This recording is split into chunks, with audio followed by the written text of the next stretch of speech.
별처럼 반짝지근한 지식과 지혜 꿀단지입니다. 네, 안녕하세요. 저는 오늘 사회를 맡은 익명입니다. 네, 아직 졸업을 못한 원생입니다. 네, 남미에서 오래 살다 온 소대장입니다. 자, 오늘 책을 선정해주신 소대장님이 한번 간단히 저희가 오늘 다룰 인물에 대해서 소개를 좀 해주시죠. 네, 오늘 저희가 9.11에 대해서 얘기를 한다고 했었잖아요. 그 9.11은 1973년 9월 11일에 일어난 일인데, 이날 하면은 사실 우리가 태어나기 전의 일이니까 잘 모르잖아요. 하지만 남미 쪽에서는 이 일을 굉장히 많이 아는 사람들이 많습니다. 왜냐하면 이날은 칠레의 대통령이 죽은 날이에요. 그냥 칠레 대통령이 죽은 거면은 그렇게 의미 있는 날이 아닐 수 있는 거 아닌가요? 그래서 이제 저희한테는 그래? 칠레란 나라가 어디 붙어 있는지도 잘 모르는데 라고 생각할 수도 있는데, 살바도르 아옌데라는 그 이름이 이제 세계 역사에 남은 날이기도 하죠. 아옌데는 대통령이었고요. 칠레의 대통령이었고, 이날 사실 아옌데 대통령은 살아있을 적에도 굉장히 많은 일들을 했지만 죽은 거로 더 유명한 사람입니다. 왜냐하면 죽음이 굉장히 드라마틱했거든요. 그리고 이 사람의 죽음에 사람들이 좀 많이 집중을 하다 보니까 정작 이 사람이 살아생전에 했던 중요한 일들에 대해서 좀 덜 부각이 되는 것도 있어요.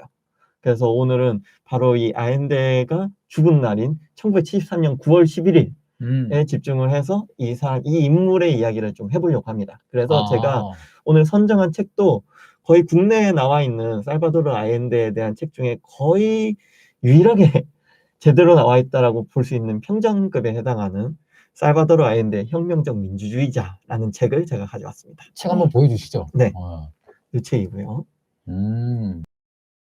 네, 그럼 아옌데 대통령의 이 정책들을 얘기하려면은 이 사람이 어떻게 살아왔는지에 대한 얘기를 빼놓을 수가 없거든요. 제일 궁금한 부분이죠, 사실. 네. 그래서 그 부분에 대해서 간단하게 좀 간략하게 좀 짚고 넘어가자면요. 일단 살바도르 아옌데는 1908년생입니다.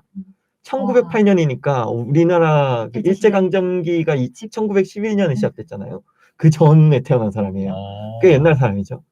근데 이 사람이 그 굉장히 부유한 집안에 태어났어요. 이 사람이 또 보니까 의사 출신이더만요. 네, 맞아요. 체게바라 같아요. 맞아요. 체게바라. 체게바라에 대해서 아시는 분들이라면은 이 젊은 청춘 때에 체게바라와 거의 같은 인생 라인을 살아왔다고 보시면 됩니다. 체게바라도 굉장히 잘 사는 집안에서 태어나서 그 굉장히 정말 기득권층의 삶을 충분히 살 수 있었음에도 불구하고 본인이 의사까지 될 정도로 교육을 많이 받은 그런 사람이었지만, 그 나중에 그 모터사이클 다이어리라는 그 영화를 보셨으면 아시겠지만 오토바이를 타고 전 남미를 돌아다니면서 정말 일반 사람들의 그 정말 피폐해진 삶을 목도하고 어떻게 하면 내가 한 엘리트의 한 사람으로서 이 사람들의 삶을 더 낫게 할 수 있을까를 고민하다 보니 그 이제 총을 든 혁명까지 가게 되는 그런 사람이죠. 이 살바도르 아인데도 거의 동일한 삶을 살았습니다. 이 사람도 굉장히 그 부유층 기득권층에서 태어났지만 태생부터 이 사람은 유머 감각도 뛰어나고 엄청 막 그 좀 젊었을 때 여자들은 인기가 많았대요. 굉장히 부러운 재주입니다. 네. 정확히 말하면 바람둥이였대요. 네, 여자들이 계속 자주 바뀌는. 그러니까 말을 되게 잘하고. 입담이 좀. 입담이 굉장히 좋은 거네요. 네, 입담이 뛰어난데 항상 좀 자기를 굉장히 깎아내리는 그런 유머를 구사했다고 합니다.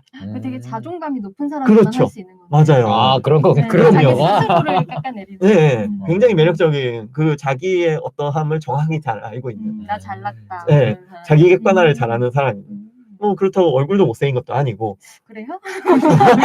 맞아. 덩치는 좀 있는 것 같던데. 네네. 그죠? 등치도 좀 있고요. 네.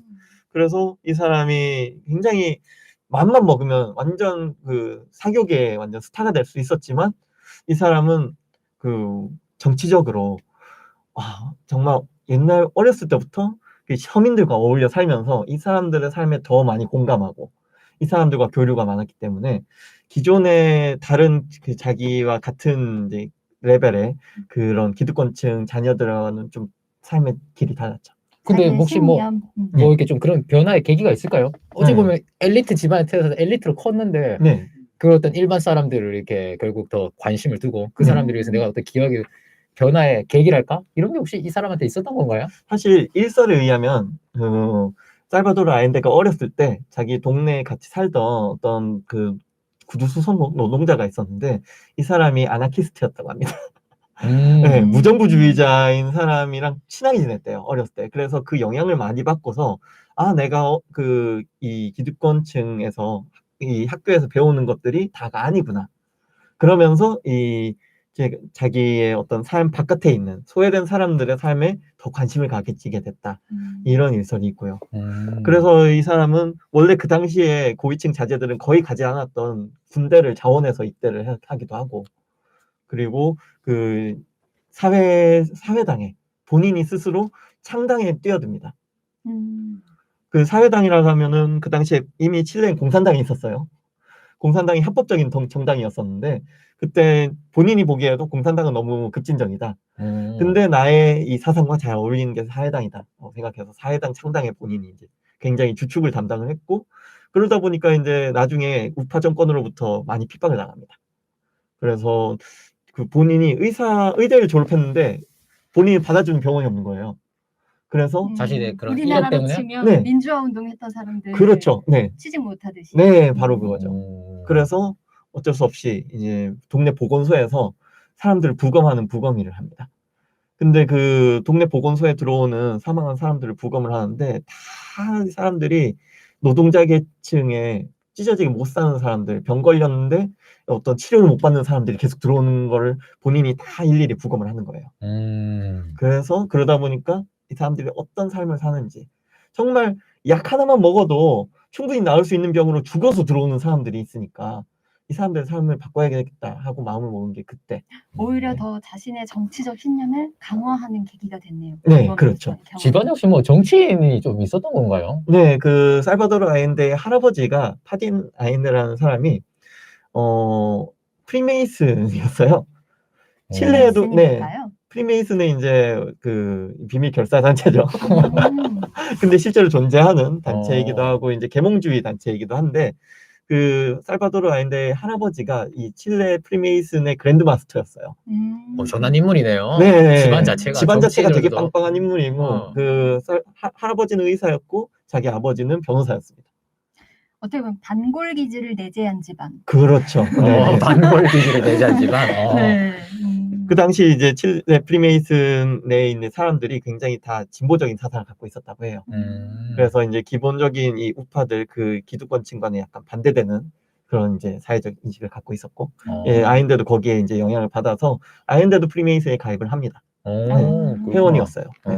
그럼 어떻게 보면 어릴 때부터 자기 신념을 키우고 정치 활동을 정말 꾸준히 해서 쌓아오다가 기성 정치인이 되는 그런 그렇죠. 사람이 됐네요. 뭐 다른 일을 하다가 우연한 계기에 정계에 진출하고 뭐 이런 게 아니라. 그렇죠. 아예 처음부터 대학생 때부터 이미 굳은 신념이 있었고, 그게 이제 사회당 창당이나 그 이후에 이제 정부로부터 핍박당하고 이런 경험들을 통해서 이제 자기의 사상이 정립이 된 거죠. 그래서 이 사람은 나중에 이제 그 칠레 좌파의 거물이 됩니다. 거물. 네, 상원 의원을 4차례를 하고요. 상원 의장도 하고요. 엄청난 인물이네요. 네, 그리고 이제 의사 출신이다 보니까 그 보건부 장관도 역임을 한 적이 있습니다. 보건부 장관. 네. 그러다가 전국에는 대통령까지. 그렇죠. 네.